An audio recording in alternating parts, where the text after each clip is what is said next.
ashabihi wa ikhwani.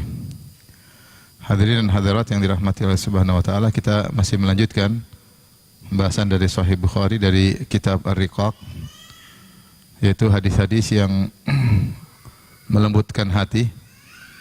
Dan pada kesempatan kali ini kita akan masuk dalam bab at-tawadhu. Bab at-tawadhu. At-tawadhu adalah yaitu merendahkan diri, ya, tidak merasa diri tinggi, menghormati yang lain. Dan tawadhu ada dua. Yang pertama tawadhu kepada Allah Subhanahu wa taala dan kepada Rasulullah sallallahu alaihi wasallam, itu tawadhu kepada kebenaran. Jika datang kebenaran, maka kita terima dari manapun datangnya. Dan yang kedua, tawadhu terhadap makhluk, terhadap manusia, yaitu dengan tidak merendahkannya. Gampangannya bahwasanya tawadhu itu lawan daripada kesombongan, ya. Kalau sombong, Rasulullah SAW memberi definisi sombong, kata Nabi SAW, al-kibru batarul haq wa ghamtun nas. Sombong adalah menolak kebenaran, menolak al-haq, dan ghamtun nas, merendahkan manusia. Maka tawadhu lawannya. Berarti kalau tawadhu, tunduk menerima kebenaran dan tidak merendahkan manusia. Allah Subhanahu wa taala menyebutkan di antara ciri-ciri penghuni surga adalah at-tawadhu, orang-orang yang tawadhu. Ketika Allah menyebutkan tentang ibadur rahman, kata Allah Subhanahu wa taala, wa ibadur rahmanil ladzina yamshuna 'alal ardi hauna wa idza khatabahumul jahiluna qalu salama. Yang ibadur rahman tersebut, di akhir ayat Allah mengatakan ulaika yujzaunal ghurfata bima sabaru. Mereka itulah orang-orang yang mendapatkan ganjaran surga karena kesabaran mereka. Allah sebutkan sifat-sifat ibadur rahman banyak, dan sifat yang pertama Allah sebutkan adalah tawadhu. Kata Allah, alladzina yamshuna 'alal ardi hauna. Kalau berjalan di atas muka bumi dengan hauna, itu mutawadhiin. Tidak sombong, tidak angkuh. Gestur tubuhnya ketika berjalan menunjukkan dia tawadhu. Bahkan ketika diganggu oleh orang-orang jahil, ya, wa idza khatabahumul jahiluna, ketika orang jahil mengganggu mereka dengan perkataan-perkataan yang konyol, qalu salama. Mereka tidak menggubris, mereka tidak naik kesombongannya untuk membalas, tapi mereka berkata qalu salama, yaitu mereka berpaling dengan tetap berusaha tidak membalas keburukan dengan keburukan. Kenapa? Karena tawadhu. Kita tahu kalau orang sombong diganggu sedikit ngamuk atau tidak? Ngamuk, karena dia merasa tinggi, tidak mau dikorek-korek, tidak mau diganggu eksisnya dia, karena dia merasa tinggi. Oleh karenanya diriwayatkan Aisyah berkata, takfuluna an afdhalil ibadat at-tawadhu. Kata Aisyah radhiyallahu anha, kalian lalai dari satu ibadah yang sangat agung, yaitu ibadah apa? Tawadhu. Tawadhu itu ibadah, ya. Tawadhu adalah ibadah, ya. Makanya dalam hadis Sahih Muslim, Rasulullah SAW mengatakan, innallaha auha ilayya, ya, sungguhnya Allah telah mewahyukan kepadaku, an tawadhu, agar kalian tawadhu.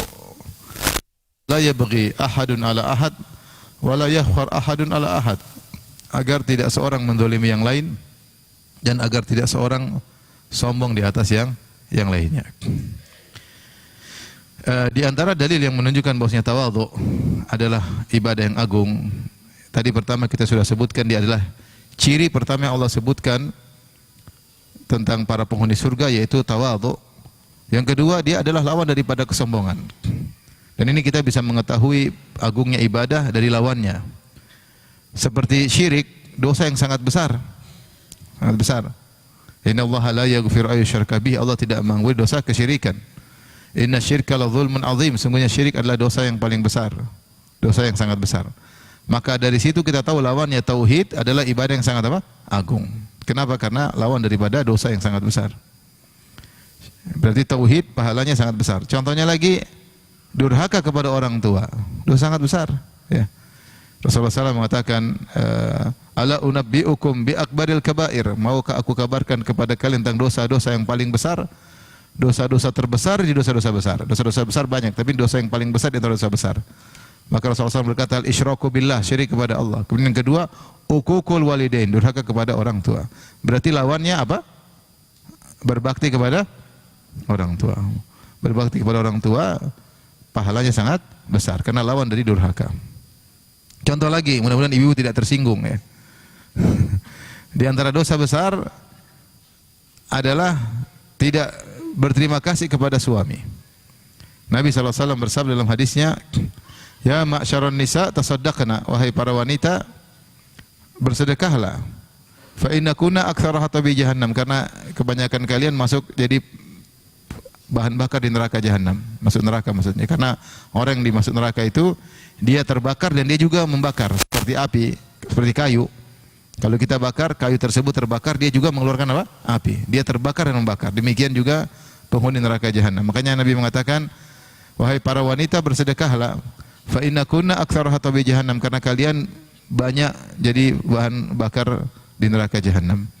Maka dia berkata, lima Rasulullah, kenapa ya Rasulullah? Kata Rasulullah sallallahu li'annakunna takfurnal ashir, karena kalian suka kufur atau ingkar terhadap kebaikan suami, itu tidak bersyukur, tidak tahu bersyukur. Lupa dengan kebaikan suami, tidak tahu mensyukuri kebaikan suami. Nah, ternyata tidak berterima kasih kepada suami, lupa dengan kebaikan suami, padahal kebaikan suami itu kontinu dan berkesinambungan. Namun saking seringnya, terkadang seorang wanita menganggap itu suatu hal yang biasa sehingga tidak dirasa sebagai suatu kebaikan yang terus-menerus. Dan itu terjadi kalau kita biasa kasih orang, terkadang kita kasih rutin, dia lupa, tapi kalau kita kasih sekali dia merasa kita baik, tapi kalau sering-sering dia malah lupa. Nah, ini yang terjadi pada sebagian istri. Suaminya tiap hari kerja, kalau bisa 25 jam sehari ya. Udah banting tulang, dibanting orang. Kemudian ternyata tidak dihargai oleh istrinya. Makanya dosa besar penyebab wanita banyak masuk neraka jahanam adalah tidak bersyukur kepada suaminya. Dan Rasulullah SAW bersabda, innallaha la yanzuru ila imra'atin la tashkuru zaujaha. Allah tidak memandang kepada seorang wanita yang tidak berterima kasih kepada suaminya, wa hiya la tastaghni anhu, padahal dia selalu membutuhkan apa? Suaminya. Nah, kalau membangkang suami, tidak bersyukur kepada suami, dosa besar menyebabkan masuk neraka, maka sebaliknya taat kepada suami pahalanya sangat besar. Makanya ketika Nabi bercerita tentang atau menyampaikan tentang mudahnya wanita masuk surga, kata Nabi sallallahu alaihi wasallam, idza shallatil mar'atu khamsaha, jika wanita salat 5 waktu, wa shamat syahraha, puasa Ramadan, wa hafizat farjaha, jaga kemaluannya, wa ata'at ba'laha, dan dia taat kepada suaminya, qilalaha, dikatakan kepadanya, udkhulil jannata min ayyi babin min abwabil jannati syi'tihi, maka dia masuk surga dari mana saja yang dia kehendaki. Ketika Rasulullah SAW berkata tentang khairun nisa, wanita terbaik, kata Nabi SAW di antaranya al-wadud, al-walud, al-muwatiyah, yaitu wanita yang suka menyesuaikan dirinya dengan suaminya, berusaha mensinkronkan dirinya dengan suaminya, adaptasi dengan suaminya, tidak membangkang suaminya. Suaminya bilang A, dia ikut A, suaminya bilang B, dia ikut B. Ini pahalanya besar. Pahalanya besar. Dengar enggak ibu-ibu? Dengar. Mudah-mudahan tidak masuk telinga kanan, keluar telinga kiri. Tapi itu masih mending. Bahkan ada yang tidak masuk, langsung mental. Tiong. Kalau masih kanan, keluar kiri masih ada sisanya. Al-muwatiyah, yang selalu menyesuaikan diri dengan suami, pahalanya besar. Cirinya bagaimana? Sang istri sering bilang, Abi maunya gimana? Abi maunya apa? Umi ikut aja. Itu ciri wanita yang apa? Yang mudah masuk surga. Bilang suaminya gimana ibu? Coba dihafal ibu.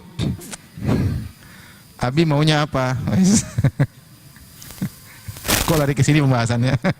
Intinya saya ingin menyampaikan bahwasanya suatu ibadah diketahui pahalanya besar dengan melihat lawannya. Jika lawannya dosa besar, maka dia pahalanya besar.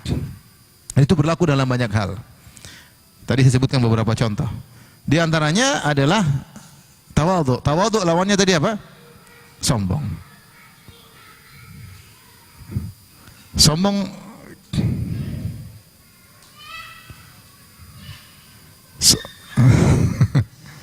lagi ada syair, tenang aja.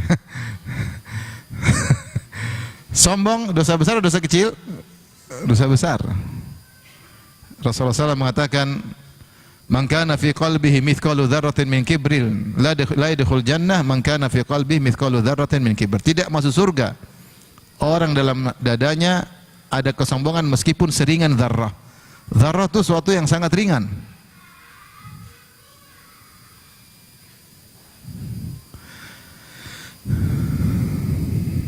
Banyak penyair di sekitar sini. Baik. Jadi sombong itu ya meskipun sedikit, seringan darah itu suatu hal yang sangat ringan, ternyata membuat seorang tidak masuk surga. Kenapa? Karena dia telah mengusik, orang yang sombong itu dia mengusik rububiyah Allah.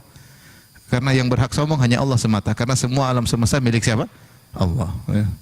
Makanya dalam hadis qudsi Allah berfirman, Al-kibriya'u ridai wal azamatu izari faman naza'ani fi wahidin minhuma qadhaftuhu finnar.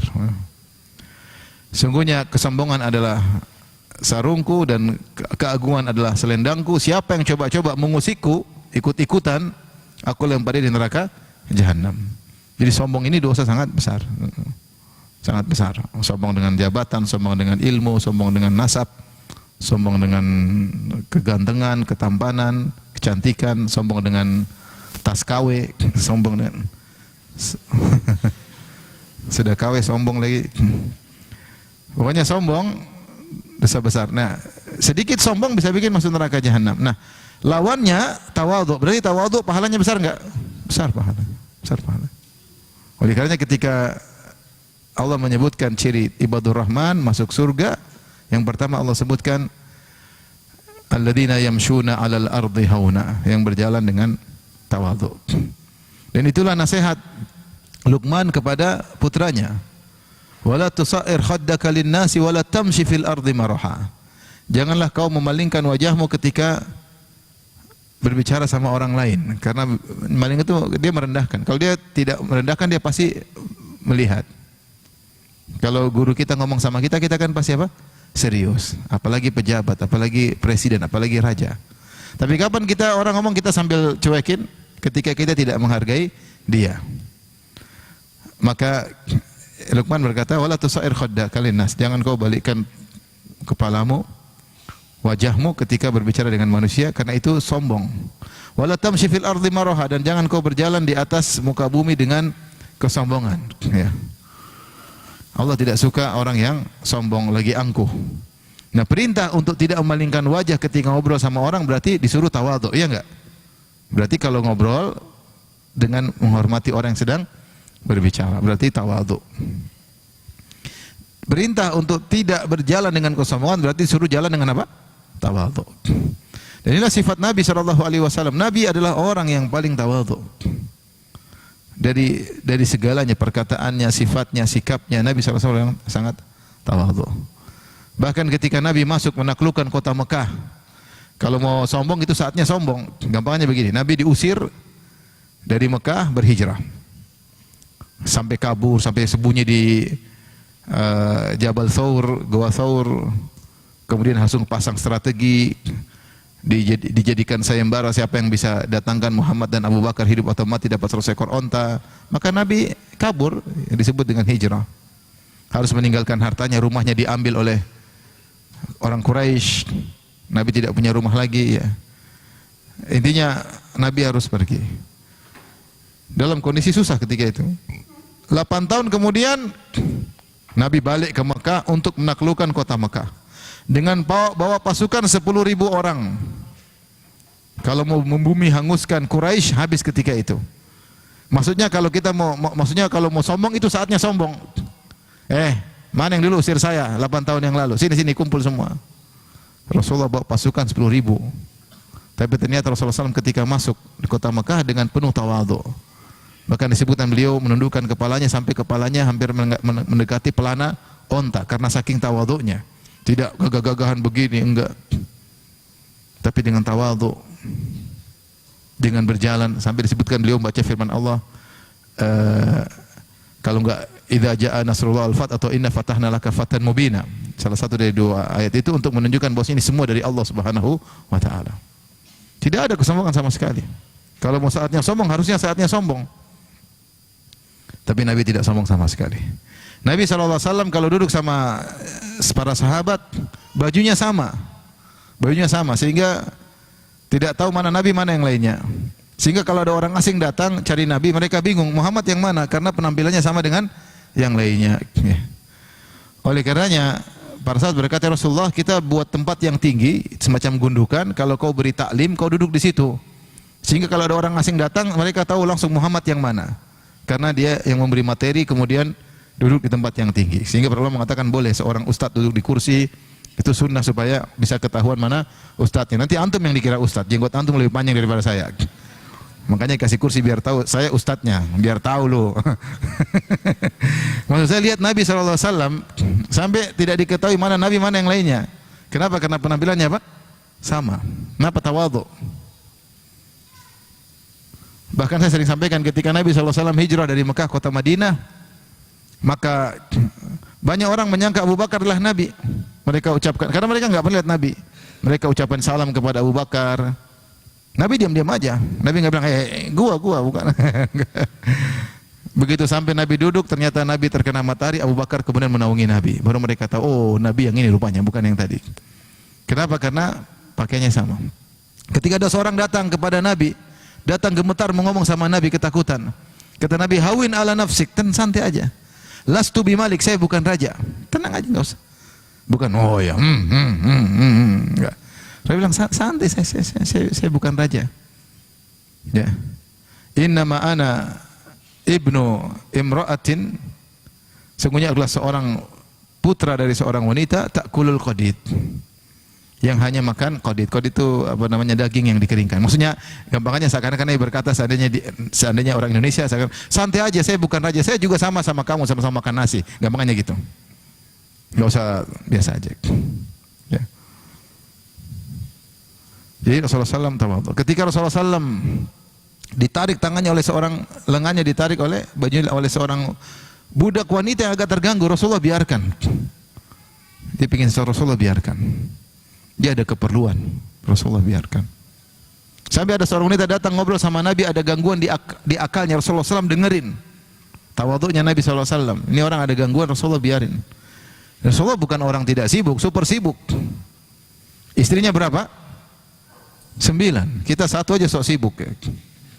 Sok sibuk. Ini 9 istrinya, belum ngurusin negara, belum ngurusin banyak hukum-hukum syariat, belum musuh-musuh yang siap mengintai untuk menyerang kota Madinah. Banyak urusan. Ada masalah, orang nanya kepada Nabi SAW. Tapi ketika ada wanita mau ngobrol sama dia dengan fi akliha syai', akalnya terganggu, Rasulullah SAW tetap melayaninya untuk ngobrol dengannya ya. Jadi kita ini masih harus banyak introspeksi diri, evaluasi ya. Baru bisa dikit-dikit sudah sombong, sudah angkuh, merasa orang penting, merasa hebat dan lain-lain. Manusia lemah, hati lemah. Kalau tidak dikontrol rusak ya. Tidak dikontrol apa? Rusak ya. Nabi SAW tawadhu'nya ketika pembantunya yang pernah jadi pembantunya, pemuda dari Yahudi. Nabi dengar dia sakit, Nabi kunjungi dia. Kana gulamun Yahudiyun yakhdimun Nabi sallallahu alaihi wasallam. Ada seorang pemuda Yahudi dulu berkhidmat jadi pembantu Nabi. Dia sakit. Nabi datang jenguk. Nabi kepala negara jenguk suku Yahudi dari yang paling miskin, pembantu. Ini Yahudi yang dijenguk Nabi, orang termiskin mungkin, makanya jadi apa? Pembantu. Nabi datang, Nabi jenguk, Nabi dakwah, dia masuk Islam. Subhanallah. Maksud saya, gimana Rasulullah SAW kepala negara jenguk. Nabi jenguk Anas bin Malik. Anas bin Malik membantu Nabi SAW. Ketika Nabi datang ke Madinah, ibunya Anas, Ummu Sulaim datang, ya Rasulullah, ini Anas yakhdimuka, jadi pembantumu. Anas jadi pembantu selama 9 atau 10 tahun kepada Nabi. Dan Nabi sering ke rumahnya. Nabi sholat di rumah Anas, pembantunya dikunjungi. Sampai Anas punya adik tiri dari pernikahan Ummu Sulaim dengan Abu Talha. Dia punya burung namanya Nagr, kemudian burungnya mati dan dia sedih. Dia sedih mikirin burungnya mati, sudah dirawat mungkin mati. Maka Nabi ngobrol sama si kecil ini. Kata Nabi, ya Aba Umair ma fa'alan Nughair. Wahai Abu Umair, apa yang terjadi dengan burung kecilmu? Maksudnya Nabi sempat-sempatin menghibur anak kecil ini. Ya, kalau kita kepala negara ngapain urusin anak kecil? Jadi Nabi tawadhu'nya seperti itu. Nabi SAW kalau mau naik kuda terus, dia bisa naik kuda terus. Tapi Nabi seringnya naik himar. Karena naik onta. Tapi seringnya naik apa? Himar. Kendaraan yang paling murah ketika itu. Itu dinaiki oleh Nabi sallallahu alaihi wasallam. Bicara tawadhu Nabi sangat banyak ya. Tawadhu Nabi sallallahu alaihi wasallam sangat banyak. Oleh karenanya seorang yang semakin berilmu seharusnya semakin tawadhu. Sebagaimana pepatah orang Indonesia, nasi apa beras semakin apa? Padi semakin berisi semakin merunduk. Oleh karenanya sebagaimana kesombongan terbagi menjadi dua, sombong terhadap kebenaran, ada dalil dia tolak, ya. Dan sombong kepada manusia dengan merendahkan manusia, maka tawadhu pun demikian. Tawadhu ada dua, tawadhu terhadap al-haq, kebenaran, dan tawadhu terhadap kaum mukminin yang lainnya. Ya. Karena sebagian orang hanya mau tunduk kepada kebenaran jika sesuai dengan hawa nafsunya. Wa idza du'u ila Allahi wa rasulihi liyahkuma bainahum idza fariqun minhum mu'ridun wa iyyakul lahumul haqqu ya'tu ilaihi mud'inin afi qulubihim marad amir tabu. Kata Allah Subhanahu wa taala, jika mereka diseru untuk berhukum kepada Allah dan Rasulnya, idza fariqun minhum, tiba-tiba sebagian dari mereka berpaling, enggak mau. Wa iyyakul lahumul haqq, ketika hukum tersebut hak mereka sesuai dengan keinginan mereka, ya'tu ilaihi mud'inin, maka datang dengan patuh sesuai dengan hawa nafsu. Kita maupun sunnah sesuai hawa nafsu, enggak ada hawa nafsu itu terima. Ini benar dari Allah, benar dari Rasulullah, terima. Meskipun tidak sesuai dengan hawa nafsu kita. Meskipun tidak sesuai dengan hawa nafsu kita. Ya.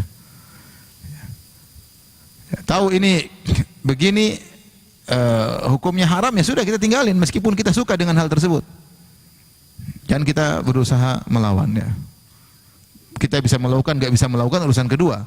Yang pertama kita terima dulu, ya benar, cuma saya belum bisa terima ya. Makanya saya ingatkan kepada ibu-ibu, kalau sudah datang hukum syariat terima, itu yang terbaik. Misalnya syariat mengatakan wanita bersafar pakai mahram kecuali darurat atau kondisi mendesak, ya terima. Ini pasti kebaikan syariat, Allah sayang sama kita. Wanita butuh teman, kalau lagi capek butuh ada laki-laki yang menemani dia, yang membelikan barang buat dia, menurunkan barang dia sehingga dia dimuliakan ketika safar. Jangan pikir biaya yang laki-laki. Tugas kamu menemani perempuan. Bukankah itu bentuk sayangnya syariat kepada wanita? Iya. Agar dia aman. Kemudian juga tidak ada lelaki yang mengganggu dia. Mungkin secara harta diri aman, tapi apakah harga dirinya juga aman? Belum tentu. Kalau dia sendirian mungkin ada yang ganggu. Bayangkan wanita naik pesawat, tahu-tahu berdampingan dengan lelaki tampan satu kursi. Mungkin dia tidak menggoda, laki-lakinya yang menggoda gimana? Ya, namanya setan datang kapan saja ya. Oleh karenanya ketika syariat menyuruh wanita untuk bersafar dengan mahram, terima aja. Bisa laksanakan, enggak bisa laksanakan urusan kedua. Yang pertama, ya benar, itu benar, cuma saya belum bisa. Saya masih suka sering keluar. Ya, itu urusan belakangan. Yang penting kau terima itu syariat. Jangan kau berusaha tolak. Seperti misalnya hukum waris benar, mungkin tidak sesuai dengan keinginan wanita. Ya, kenapa laki-laki 2:1, anak laki-laki, anak perempuan 2:1? Kita bilang terima, karena tidaklah Allah menurunkan syariat kecuali itu yang terbaik. Kondisi laki-laki, kondisi wanita berbeda. Meskipun hati tidak kurang terima, tapi harus terima ini benar, menyelisih hawa nafsu, dan demikian ya. Ada sebagian orang ketika menyelisih hawa nafsu dia enggak mau terima. Oleh karenanya tawadhu di antaranya adalah tunduk kepada dalil. Kalau sudah datang dalil dia terima. Tawadhu model kedua adalah layyinul janib, rendah kepada kaum mukminin yang lain ya. Wakhfid janahaka lil mu'minin. Rendahkanlah sayapmu untuk orang-orang beriman. Ini orang beriman, apapun strata ekonominya dia beriman. Ya sudah, kita jangan sombong depan dia. Belum tentu pun kita lebih baik daripada dia. Makanya seorang salaf mengatakan, engkau tawadhu ya, yaitu antakhruja minal bait walam talqa ahadan illa wa tadhun annahu khairun minka.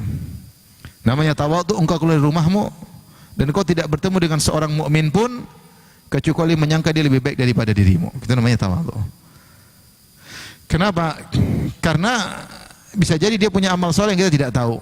Bahkan meskipun zahirnya, misalnya kita lebih berilmu, kita lebih sering ke masjid, mungkin dia kurang berilmu, dia kurang ke masjid, dia belum tentu kau lebih besar, lebih baik daripada dia. Kenapa? Yang kau bisa nilai cuma amalan zahir, amalan batin belum tentu kau lebih hebat daripada dia. Belum tentu. Amalan zahir pun belum tentu. Ada amal-amal tersembunyi yang dia lakukan mungkin. Mungkin dia berbakti sama orang tuanya, mungkin dia berbakti sama mungkin dia sayang sama istrinya, kau tidak lihat. Sementara kau mungkin rajin ke masjid tapi ternyata kurang berbakti sama orang tua. Sementara kau orang sering ke masjid tapi suka nyakitin hati istri, kau enggak tahu. Ya. Kau enggak tahu. Amalan hati kita enggak tahu. Saya sering sampaikan, kita mungkin punya pembantu, kita mungkin merendahkan tapi bisa jadi lebih tinggi di sisi Allah daripada kita. Buktinya apa? Dia kerja, gajinya 100% buat ibunya. Banyak pembantu seperti itu. Dia kerja, gajinya 100% buat siapa? Ibunya. Kita gaji uang banyak, 1% pun belum tentu kasih ibu. Mau 1% pun masih dikoteng jadi 0,5%. Terus kita mau merasa lebih hebat daripada dia. Dia kerja keras, 100% hasilnya buat orang tuanya. Dan banyak pembantu seperti itu. Bagaimana kita merendahkan para pembantu? Sebagian pembantu, subhanallah, saya tahu kerja di Arab Saudi. 100% gajinya kirim ke keluarganya, kirim buat suaminya. Suaminya sampai sini selingkuh, kurang ajar suaminya. Tapi dia kerja 100% buat apa? Suaminya. Karena saya menangani beberapa masalah, semua gaji kirim, semua gaji kirim. Bagaimana seorang wanita berkorban untuk apa? Keluarganya. Ini apa? Ini orang sederhana, ini bukan orang sederhana, ini orang hebat. Yang kita belum tentu bisa seperti dia. Oleh karenanya, tidak usah kita merasa tinggi. Taib, saya lebih berilmu dari dia misalnya. Taib, dia tidak berilmu, mungkin kita lebih berilmu. Apakah kau sudah mengamalkan? Kan belum tentu. Bukankah ilmu semakin banyak tidak kau amalkan akan jadi bumerang bagimu? Bagaimana kau merasa lebih baik daripada dia? Dia mungkin ilmu sedikit tapi dia amalkan. Kau ilmu segudang-gudang, seabrak-abrak, buku banyak-banyak belum tentu kau amalkan. Kau tidak amalkan semakin banyak beban yang akan menghantamu pada hari kiamat kelak. Nabi bersabda, Al-Qur'anu hujjatun lak au alaik. Al-Quran itu akan membelamu atau akan menjadi bumerang menyerangmu kalau kau tidak amalkan. Jadi kita tidak usah merasa tinggi dari seseorang karena tidak ada barometer. Kita ketemu langsung ada level ternak. Oh, kecil. Level saya tinggi. Level enggak ada. Ya, sesuatu yang gaib. Sesuatu yang gaib. Bisa jadi kita ketemu orang, mungkin dia ada maksiat, tapi ternyata amal soleh dia banyak yang menutupi maksiat tersebut. Saya pernah dengar kisah seorang syekh, dia cerita ada orang bermimpi disebut dengan 3 kali nama Fulan bin Fulan, Fulan bin Fulan. Dia penasaran. Rumahnya di sini, akhirnya dia datangi orang tersebut. Ketika datangi, ketuk pintu, keluar di Arab sana. Keluar orang tersebut, dia bilang, "Kamu Fulan bin Fulan?" Penampilan biasa aja, tidak kelihatan orang soleh banget, biasa-biasa aja. "Kamu Fulan bin Fulan?" "Iya." "Apa amalmu?" "Kita tidak ada apa masalahnya." "Saya masalahnya mimpi 3 kali dimimpikan sebut namamu." "Kau pasti punya suatu amal karena penampilan biasa-biasa saja." Jadi sebut, saya kalau dapat gaji, saya lupa apa 50% saya kasih tetangga yang janda atau tetangga yang susah. Dia setiap dapat gajian dia potong kasih orang lain, orang tidak ada yang tahu. Ini karenanya tidak perlu kita merasa lebih hebat dari orang lain. Karena tidak ada barometer yang menunjukkan akan hal tersebut. Amal yang zahir pun belum tentu kita diterima, apalagi amal batin yang kita tidak tahu bagaimana batin orang tersebut. Bukankah Nabi mengabarkan ada orang masuk surga gara-gara tidak hasad sama orang? Nah, kita mungkin sudah punya harta tapi masih hasad sama orang. Dia tidak punya apa-apa, tidak hasad. Terus kita bila lebih afdal daripada dia, tidak ada yang tahu. Ada lagi sebagian salaf mengatakan, jangan kau merasa lebih tinggi dari orang lain. Kalau kau ketemu, dia bilang, kalau saya ketemu orang lebih tua dari saya, umurnya lebih panjang, saya berkata dia sudah lebih beribadah di luar daripada saya. Tentu pahalanya lebih banyak. Ibadah dia banyak. Dia sholat lebih banyak, dia berbakti sama orang tua lebih dahulu, dia ngurus anak istri lebih dahulu, dia diuji dengan berbagai ujian dan dia sabar menghadapinya sudah lebih dulu. Mungkin pernah Allah kasih ujian macam-macam dan dia kuat menghadapinya. Apalagi orang tua kita dulu diuji kuat mereka. Kalau sekarang memble-memble semua, diuji sedikit sudah memble. Dulu Masya Allah orang tua-tua kita kalau diuji luar biasa, mereka sabar, mereka tegar. Ada ibu ditinggal oleh suaminya, dia tegar ngurusi anak-anaknya, luar biasa kalau kita lihat orang dahulu. Apa mereka tidak punya pahala? Pahala mereka besar. Mereka lebih tua, mereka lebih dahulu beribadah, lebih banyak diuji oleh Allah Subhanahu Wa Taala. Ya, jadi ngapain kita merasa lebih tinggi daripada dia? Bayangkan dia sudah keriput, sudah rambut putih, betapa banyak usaha yang dilakukan untuk ngurus anak-anaknya, untuk ngurus cucu-cucunya, pahalanya banyak. Kalau kita ketemu orang lebih muda dari kita, jangan juga sombong. Kita bilang dosa kita lebih banyak daripada dia. Dia baru lahir, dosanya baru sedikit. Baru sedang mengumpulkan dosa. Kita sudah ngumpulin sudah lama. Sudah masuk dalam berbagai macam pintu, masuk keluar. Allah musta'an. Kalau di sidang sama Allah bingung, dihisab bingung. Coba kita renungkan, kita ini sudah masuk pintu maksiat, keluar lagi, masuk lagi, keluar lagi, masuk lagi, keluar lagi. Dia masih kecil, baru masuk beberapa pintu. Kita sudah puluhan pintu maksiat yang sudah kita masukin. Semoga Allah mengampuni kita semua. Oleh karenanya tidak perlu merasa tinggi daripada orang lain, ya. Jadi ini tawadhu dua, tunduk kepada dalil, rendah diri kepada manusia yang lain. Itu ibadah yang agung. Syekh Utsaimin menyebutkan di antara bentuk orang tidak tawadhu kepada dalil. Misalnya dia pernah, ini misalnya dai atau ulama, dia sudah berfatwa misalnya suatu hukum, dia bilang hukumnya begini, atau dia sempat melontarkan pernyataan sesuatu pernyataan. Setelah itu dia belajar, ternyata salah. Ketika dia salah, dia tidak mau merevisi apa yang sudah dia sampaikan, dia takut kedudukannya rendah. Maka dia bertahan dengan apa yang sudah dia lontarkan dahulu, berupa fatwa atau pendapat atau statement. Ini orang sombong. Dia tidak mau tunduk kepada ayat-ayat Allah, tidak mau tunduk kepada sunnah Nabi SAW. Padahal dia tahu dia salah, tapi egonya tidak mau jatuh di hadapan manusia, membuat dia bertahan keras kepala. Padahal dia tahu dia salah. Seorang yang tawadhu, namanya manusia tempat melakukan kesalahan. Tidak ada yang maksum. Kalau tahu salah, maka dia berubah. Dia mengatakan saya salah. Saya merubah pendapat saya. Jadi itu tidak mudah. Tidak mudah.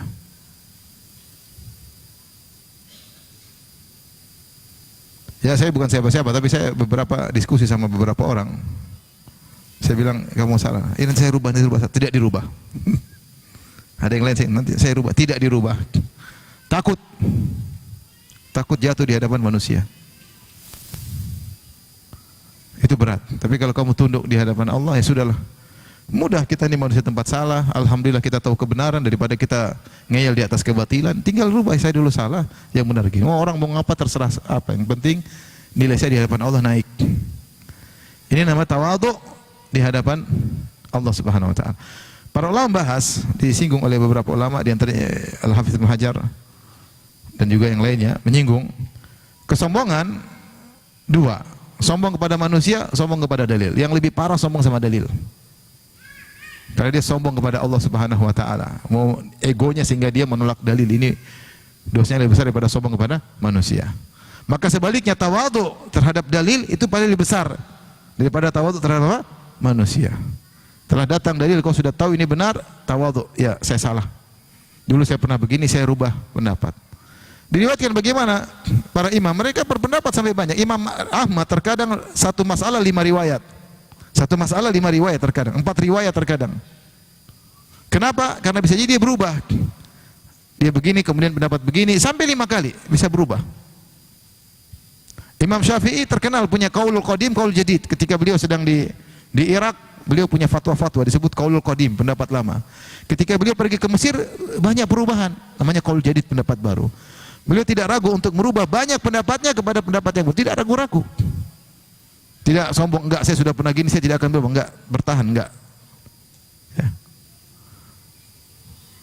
Abu Hanifah pernah menegur Abu Yusuf, Ya'qub. Wahai Abu Yusuf, jangan kau tulis semua yang kau dengar dariku. Bisa jadi hari ini aku ngomong begini, besok saya rubah. Jadi saya rubah. Kenapa dia rubah? Karena ada kebenaran yang datang yang baru dia tahu. Maka seorang tidak usah ngeyel, tawadhu kepada dalil. Jika telah datang dalil dan dia tahu itu benar, maka tawadhu. Ya, saya salah, apa susahnya bilang saya pernah salah? Iya, saya manusia punya kesalahan. Jangan sampai gara-gara dia ingin menjaga eksistensinya di hadapan followersnya atau audiensnya atau tetangganya, kemudian dia bertahan dengan kebatilan yang dia tahu jelas-jelas apa? Salah. Taib Al-Imam Al-Bukhari rahimahullahu taala membawakan 2 hadis. Hadis yang pertama Beliau berkata, qala rahimahullah, qala haddatsana Malik bin Ismail, qala haddatsana Zuhair, qala haddatsana Humaid an Anas radhiyallahu anhu, qala kana an-nabi sallallahu alaihi wasallam, kana lin-nabi sallallahu alaihi wasallam naqah. Nabi punya onta. Tahwil, kemudian Imam Bukhari membawakan jalan yang lain. Qala wa haddatsani Muhammad wa qala akhbarana Al-Fazari wa Abu Khalid Al-Ahmar an Humaid At-Tawil an Anas. Itu dua jalur hadis dari Anas, semuanya di Imam Bukhari. Dua jalur menuju Anas bin Malik. Qala Anas berkata, kanat naqatun li Rasulillah sallallahu alaihi wasallam tusamma al-adba. Nabi punya seekor onta namanya al-adba. Wa kanat la tusbaq. Dan ontanya tidak pernah kalah dalam, kalau lari tidak pernah kalah. Kalau ada pacuan dia tidak pernah apa? Kalah. Faja'a Arabiyyun ala qa'udin lahu fasabaqaha. Tahu-tahu datang orang Arab Badui, dia naik onta qa'ud. Qa'ud itu onta yang baru bisa dinaikin, masih muda. Jadi zaharnya sudah bisa ditunggangi. Namanya qa'ud. Jadi umurnya tidak terlalu tua, artinya sudah mulai bisa ditunggangi. Ternyata onta Arab Badui ini lebih mendahului, mengalahkan ontanya Nabi Muhammad SAW. Fashtadda dzalika 'alal muslimin, para sahabat merasa berat, ini onta Nabi kalah ini, biasanya enggak pernah kalah. Ini kalah Arab Badui lagi. Arab Badui ya, tahu maksudnya orang kampung ya. Arab kampungan ya. Makanya Arab ada dua, ada Arabi, Arab kota, ada Arabi, Arab Badui. Kalau antum enggak tahu jenis yang mana ya. Arab maklum. Arabi, dia Arab Badui, ternyata naik onta yang biasa, ternyata ngalahkan onta Nabi. Maka ini para kaum muslim, para sahabat merasa berat melihat onta Nabi kalah. Dan mereka berkata, subiqatil adba, onta Rasulullah SAW kalah, baru kejadian. Biasanya menang terus. Faqala Rasulullah SAW mengatakan, inna haqqan 'ala Allah alla yarfa'a syai'an minad dunya illa wada'ahu. Hak atas Allah, tidak ada satu dunia pun yang Allah angkat kecuali akan Allah apa? Jatuhkan, kecuali akan Allah jatuhkan. Jadi onta menang kalah ya, itu urusan dunia. Urusan apa? Dunia ya.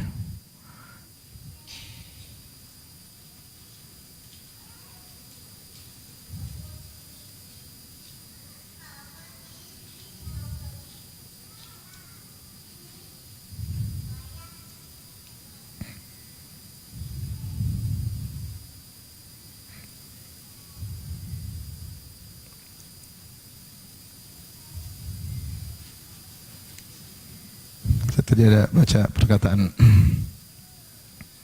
Ibnu Battal sebentar.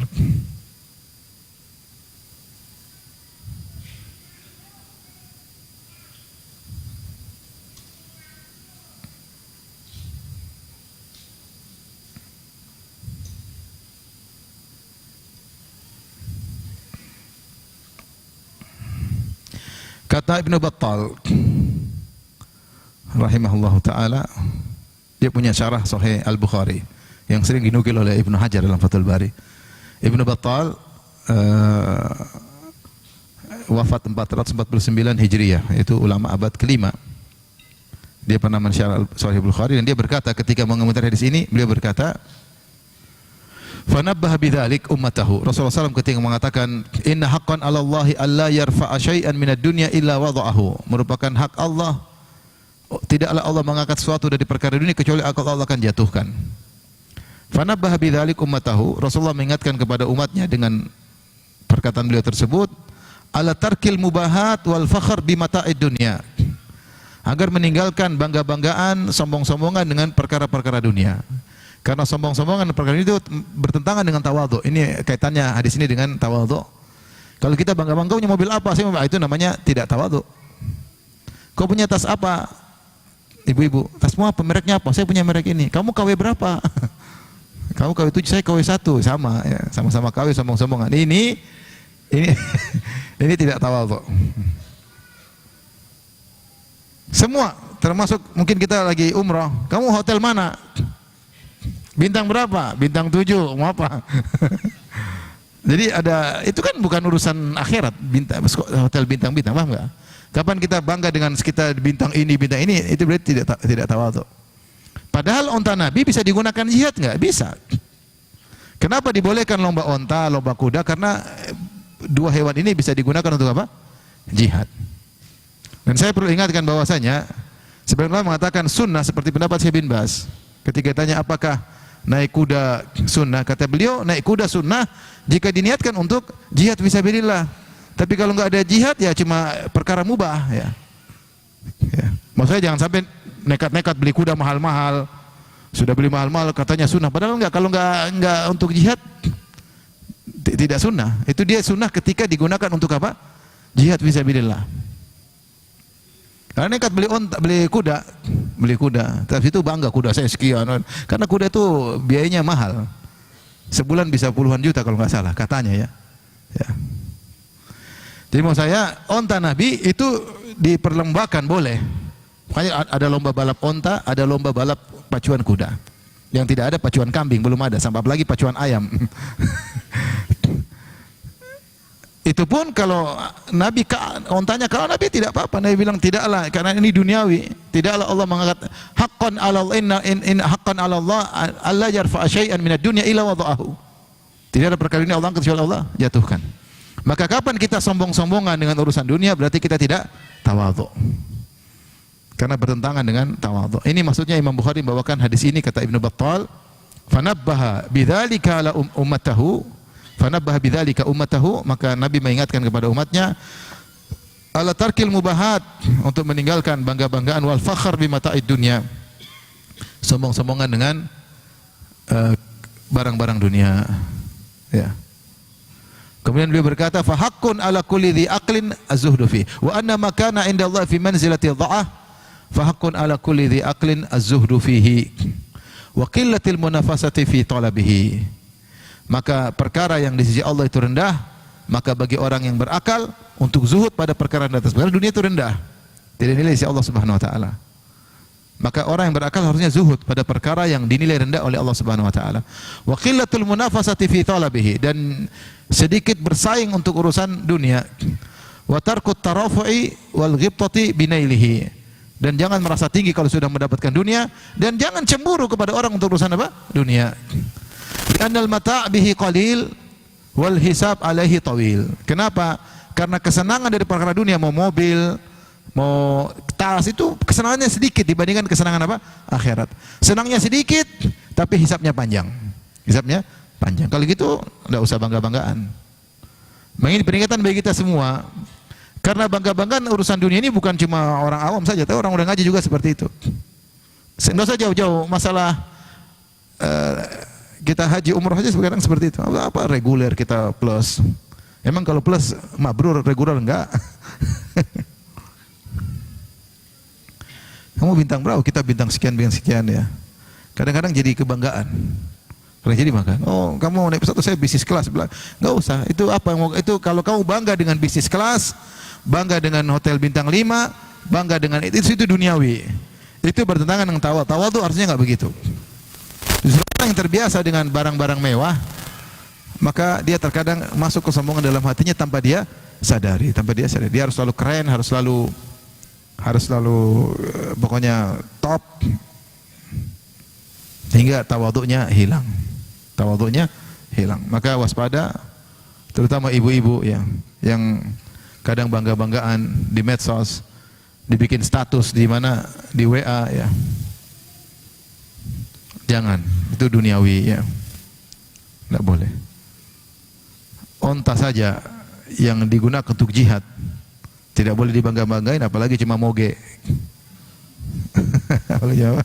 Moge. Yang tidak digunakan untuk apa kecuali untuk apa? Jalan-jalan. Mau dibangga-banggain buat apa? Kalau kau bangga-banggaan, sombong-sombongan dengan mogemu, dengan mobilmu, berarti bertentangan dengan sifat apa? Tawadhu. Ini renungan bagi kita semua. Artinya kita harus berusaha untuk menghilangkan hal tersebut. Kalau Allah kasih kita kenikmatan, ada punya mobil bagus, ya alhamdulillah. Bukan untuk kita sombong-sombongan, bangga-banggakan. Kita bangga-banggakan. Taib. Berikut ini beberapa hadis yang semakna dengan hal tersebut ya, atau yang terkait dengan tawadhu. Di antaranya Rasulullah SAW bersabda, "Ma tawadhu'a rajulun illa rafa'allahu biha darajah." Atau "Ma tawadhu'a ahadun lillah illa rafa'ahu." Tidak seorang pun yang tawadhu karena Allah kecuali Allah angkat derajatnya. Ingat, ada perkataan tawadhu karena Allah. Karena tawadhu terkadang bukan karena Allah tapi pencitraan. Pakai mobil butut, pakai sepeda butut, tapi di shooting ya. Inilah Bapak Fulan sederhana dalam kehidupannya, tapi banyak tukang shootingnya banyak. Biaya bayar shootingnya lebih besar daripada harga sepedanya. Ya, timnya untuk pencitraan banyak. Tawadhu ibadah. Kalau ibadah harus karena Allah. Tidak usahlah kita lebay-lebay. Ya, kita berusaha tawadhu tapi jangan lebay. Dan karena kita mencari muka ke hadapan Allah, bukan mencari muka pada manusia. Ya. Sengaja kelihatan tawadhu, sehingga kelihatan ini, kelihatan di shooting, di publish, sehingga. Dan kalau kita ada orang bikin gitu, kita tegur, jangan gitu-gitukan saya. Ya. Kalau orang mau personal branding, kita bilang tegur, ngapain kau bikin saya? Saya ini siapa? Mau jadi personal branding Nabi SAW, bukan saya. Para sahabat. Kita ini siapa mau di brandingkan personal kita? Kita masih banyak kekurangan, masih banyak kesana, urusan rumah tangga belum tuh beres, urusan ibadah belum tuh beres, ngapain di branding-brandingkan? Kalau mau branding, Nabi dan para sahabatnya, orang tidak tahu kita kenalkan. Lalu kita ini siapa? Mau gaya naik inilah, mau gaya tawadhu inilah, enggak usahlah. Itu Nabi dan para sahabat. Dan kita jangan senang kalau orang gitu-gituin kita tegur. Enggak usahlah gitu-gitu lah. Taib, hadis berikutnya disebut dengan hadisul wali, hadis yang kedua.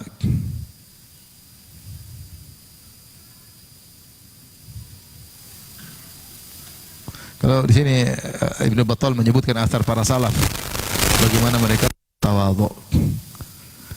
Seperti Abu Hurairah radhiyallahu anhu, beliau pernah menjadi khalifahnya Marwan, itu jadi gubernur di zaman Marwan Ibnul Hakam. Memiliki kekuasaan. Tapi beliau masuk pasar bawa huzmah min hatab. Dia bawa kayu bakar, dia ikat, dia pikul, dia masuk ke pasar. Dia masuk ke pasar. Subhanallah, tawadhu. Untuk menundukkan dirinya. Umar bin Khattab radhiyallahu anhu, kata Tariq bin Syihab, "Lamma qadima Umar Syam, ya, uridat lahu makhadah." Itu di depan dia ada semacam becek atau yang ada genangan air. Umar mau lewat. Dan Umar ingin menaklukkan Syam karena ketika itu orang Nasrani bilang tidak akan menyerahkan Baitul Maqdis kecuali yang datang siapa? Umar. Ini datang mau menang nih. Datang mau menaklukkan Baitul Maqdis. Maka ketika dia jalan tiba-tiba ada semacam genangan air. Fanazala an ba'irihi wa naza khuffaihi. Maka Umar turun dari ontanya dan dia lepas dua khufnya. Fa amsakahuma biyadihi. Kemudian dia pegang dua khufnya. Wa khadal ma wa ma'ahu ba'iruhu. Kemudian beliau jalan kaki dengan kaki telanjang lewat apa? Basah-basah lewati genangan air tersebut. Abu Ubaidah berkata, mengomentari Umar, ini tawadhu'nya Umar. Laqad sana'tal yawma sani'an 'aziman inda ahli al-ard. Wahai Umar, kau melakukan suatu perbuatan yang hebat di depan penduduk muka bumi ini. Maksudnya ini harusnya kan hilangkan air kalau kita jadi bos ya. Itu air hilangkan semua, ya semua bawa ke saya mau lewat. Ya kan, ini datang untuk menaklukkan Baitul Maqdis, bayangkan. Ada genangan, dia turun, dia tidak naik di atas ontanya saja, kan bisa di atas onta, tidak perlu turun. Tapi dia ingin tawadhu. Ya turun lepas jalan sendiri. Kemudian Abu Ubaidah puji, engkau telah melakukan satu perbuatan yang menakjubkan penduduk bumi seluruhnya. Fasakka fi sadri, dia pukul dadanya. Walau waqala lau ghairuka, atau dia pukul dadanya Abu Ubaidah. Lau ghairuka qalaha ya Abu Ubaidah. Kalau seandainya yang lain yang bilang mungkin saya sudah hantam. Innakum kuntum adzallan nas. Umar berkata, kalian dulu adalah orang yang paling hina. Kita dulu siapa? Orang Arab. Sebelum Nabi datang kita siapa? Enggak ada yang kenal. Kota Mekah kecil, tidak pernah terdengar di mana-mana. Kehidupan badui, tidak bisa baca, tidak bisa tulis.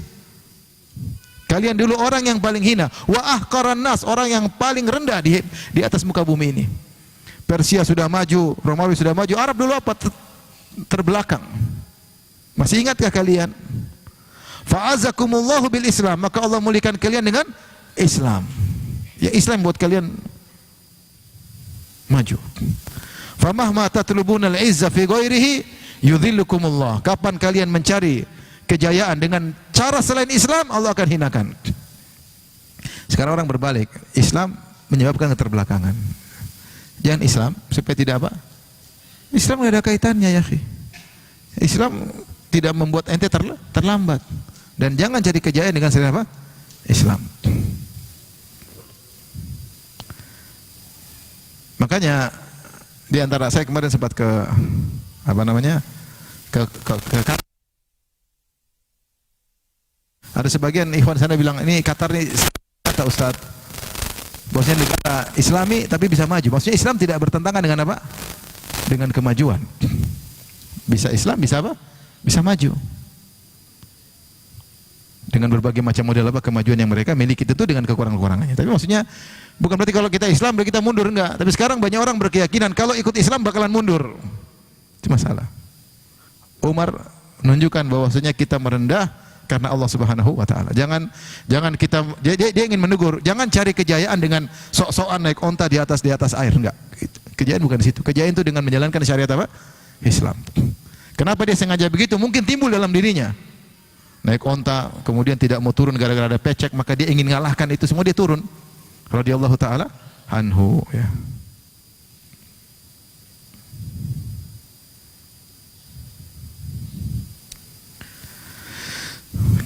Kemudian tadi Abu Hurairah radhiyallahu anhu bawa kayu bakar kemudian jalannya. Abdullah bin Salam radhiyallahu anhu annahu kharaja min ha'id lahu huzmati hatabin yahmiluha faqila lahu. Abdullah bin Salam keluar, dia bawa mikul kayu bakar. Kemudian dikatakan kepadanya, laqad kana fi waladika wa abidika man yakfika hadza. Maka ada yang berkata kepada dia, enggak perlu kok anda begini wahai Abdullah bin Salam, sahabat yang tadinya Yahudi masuk Islam. Anakmu bisa angkatin, budak-budakmu kau juga punya bakar. Maka dia berkata, aratu an ujarriba qalbi hadza hal yunkiru hadza. Saya ingin coba hatiku. Apa kalau saya naik bawa ini saya merasa angkuh, merasa enggak pantas. Dia ingin coba. Cobalah saya bawa ini. Lihat hatiku ada berubah enggak dengan kenikmatan yang Allah berikan padaku. Kadang-kadang hati kita berubah tanpa kita sadari. Kayak mau tahu-tahu ada kondisi harus tidur di lantai, kayaknya enggak pantas saya seperti ini. Kayak tiba-tiba ada hati sudah mulai berubah. Dia ingin coba hatinya. Ini salaf, subhanallah. Demikian Salim bin Abdullah rahimahullah, annahu kana yakhruju ila as-suq fayashtari hawaij nafsihi. Salim bin Abdullah keluar beli barang sendiri, beli anu sendiri, ya. Tidak harus selalu seorang, terkadang dia harus keluar sendiri. Ingin hatinya tidak apa? Tidak berubah. Dan ketenaran, harta, jabatan sangat mudah merubah hati apa? Seseorang. Dia merasa dirinya sudah jadi alien, makhluk lain. Setelah memiliki apa? Ketenaran, setelah memiliki banyak followers, setelah memiliki jabatan, setelah semua mandang melihatnya, setelah banyak orang yang tunduk kepadanya, hatinya bisa berubah dan sangat mungkin berubah. Wa kana Rabi' bin Khuthaim yukannisul hush bi nafsihi. Rabi' bin Khuthaim dia nyapu-nyapu di rumahnya sendiri. Faqila lahu innaka tukfa hadza. Kenapa kau nyapu? Masih banyak orang di rumah bisa sabu-sabu. Kata dia, uhibbu an akhudha nasibi minal mihnah. Saya ingin ya mengambil bagianku untuk ngurusin rumah. Sebenarnya Nabi SAW kana fi mihnati ahlihi. Rasulullah SAW dulu membantu istrinya. Kata Ibnu Battal, walau taqassayna tawadhu'ahum radhiyallahu anhum la tala bihil kitab. Kalau kita mau kumpulkan tentang bagaimana tawadhu para salaf, para sahabat, para tabi'in, maka terlalu banyak yang harus kita tulis. Ini semua kata beliau, wa fi ma dzakarnahu dalilun ala ma tarakna insyaallah. Apa yang kami sebutkan secuil ini sudah mewakili yang begitu. Maka seorang berusaha tawadhu hatinya, ya. Jangan nolak dalil dari Allah Subhanahu wa taala dan jangan merendahkan orang. Cek hati. Betapa banyak orang sudah terkenal, dia lupa dengan teman-teman lamanya, dia lupa dengan kebaikan kawan-kawannya. Dah berubah. Kadang pura-pura tidak kenal. Saya punya kawan cerita, Ustaz, saya punya teman, dulu dekat sama saya seperti kakak adik, kemana-mana selalu ini, qadarullah jadi pejabat. Setelah itu dia kayak nggak kenal saya, kalau ketemu nggak kenal. Bertahun sampai 4 tahun, 5 tahun, akhirnya dia selesai. Begitu selesai, entah hari minggu dia selesai, dia WA saya. Gimana kak kabarnya? Subhanallah. Kita kemana aja lu dalam hati ya. Nanti bisa berubah. Ketika saya tidak punya apa-apa, dia mulai cari-cari pertolongan sama teman-teman yang lebih baik sama dia. Hati-hati ikhwan, hati ini bisa apa? Bisa berubah. Jadi ibu kalau beli tas baru, coba cek hatinya. Kalau pakai tas lama gimana rasanya? Kayaknya rendah, hati sudah berubah. Kalau tas lama juga oke, tas baru juga oke, berarti masih bertahan. Tapi saya rasa sampai sini aja dulu karena hadis yang kedua juga panjang, hadisul wali. Insyaallah kita lanjutkan pada habis sajian insyaallah taala. Ada yang bertanya, saya persilakan. Wallahu taala alam bisawab.